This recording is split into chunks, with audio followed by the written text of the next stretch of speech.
Maxime Switek, 6h-9h sur Europe 1. Le débrief de la matinale, les temps forts, tout ce que vous avez entendu ce matin sur Europe 1. À 8h20, Nicolas Hulot était l'invité de Jean-Pierre Elkabbach pour l'interview politique.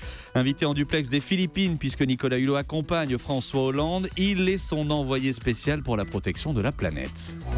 Je pense que très sincèrement, le président Hollande s'est emparé de ce sujet parce qu'il a conscience que l'enjeu climatique conditionne tous les enjeux de solidarité auxquels les uns et les autres nous sommes attachés. Les conditions du succès, c'est que ces engagements soient assortis d'instruments économiques, financiers, pour permettre de réaliser ces objectifs-là. L'événement ce matin, c'était aussi Madonna, invitée exceptionnelle d'Europe 1 à l'occasion de la sortie de son nouvel album. L'album sortira la semaine prochaine. Le single qu'on entend, c'est Living for Love. Vous réagissez sur les réseaux sociaux, hashtag E1matin sur Twitter. Nate FR nous dit Madonna nous montre son talent mais aussi son intelligence, sa culture et son engagement. Étonnante Madonna, très au fait de la conjoncture internationale et de l'ambiance politique et sociale de pays en particulier, c'est ce que nous dit Umit Pelivan.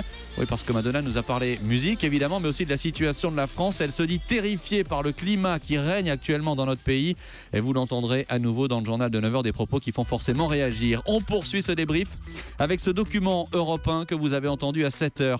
Il s'appelle Merwan Menamed. C'est un islamiste condamné à 10 ans de prison pour terrorisme, désormais libéré mais assigné à résidence en France. Il doit pointer 4 fois par jour à la gendarmerie. Alors il dit vivre comme dans une prison à ciel ouvert.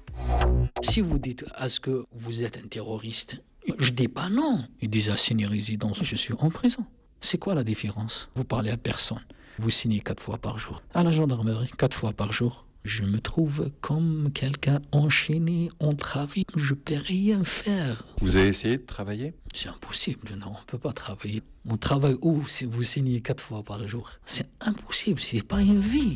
Voilà, témoignage dans le journal de 7h. Une femme de 44 ans vient d'être arrêtée à Paris en 2 ans.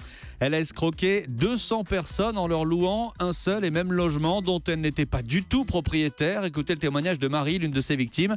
C'était dans le journal de 7h30. On a signé un bail tout à fait conventionnel, puis elle est repartie. J'ai passé la nuit tranquillement dans l'appartement et le lendemain à midi, un homme toque à ma porte. Elle a l'air assez surpris de me voir. Il me demande si Madame Bourgeois était là. Je lui ai dit non, elle me loue l'appartement. Alors là, on comprend qu'il y a quelque chose qui ne va pas. Je me dis ah oui bon, j'ai dû me faire arnaquer là. Donc en effet, il m'explique qu'elle l'avait loué pour 3 jours. Et en fait, dans ces 3 jours, elle a eu le temps de poster une annonce sur Internet et de préparer son coup. Et on a essayé de la rappeler à son numéro. On n'a jamais pu la recontacter. Son adresse mail non plus n'existait plus par la suite. On poursuit ce débrief de la matinale à 8h10. Dans l'édito Éco, Nicolas Barré nous a parlé de l'Égypte. Le Caire a été frappé à nouveau par plusieurs attentats hier. Pour s'en sortir, l'Égypte doit miser sur l'économie, mais il y a beaucoup à faire. Et cet édito, Nicolas Barré, vous a fait réagir.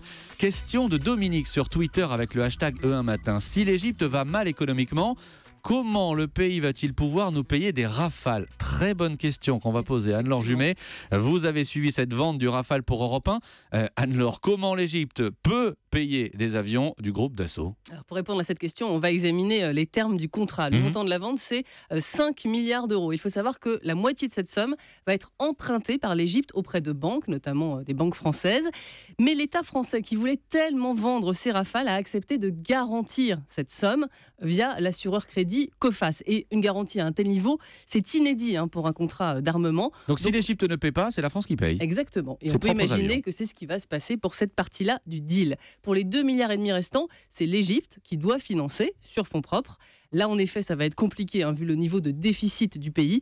Et sur cette partie, il reste encore un gros point d'interrogation. Anne-Laure Jumet du service économie d'Europe 1. Merci Anne-Laure pour ces explications. Pour recruter des instituteurs en Ile-de-France, notamment en Seine-Saint-Denis, le gouvernement a annoncé un concours exceptionnel. Concours qui a un vrai succès, 8 fois plus de candidats que prévu, c'est une surprise. Témoignage de Camille dans le journal de 7h30. Elle a profité de l'aubaine. Elle a pu être candidate dans l'académie de Créteil, en plus de sa candidature initiale dans la région de Reims.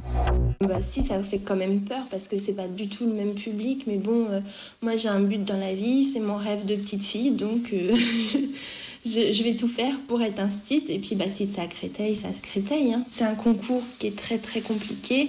Donc ça me permet d'avoir entre guillemets une seconde chance, même si j'ai grand espoir de l'avoir sur Reims quand même.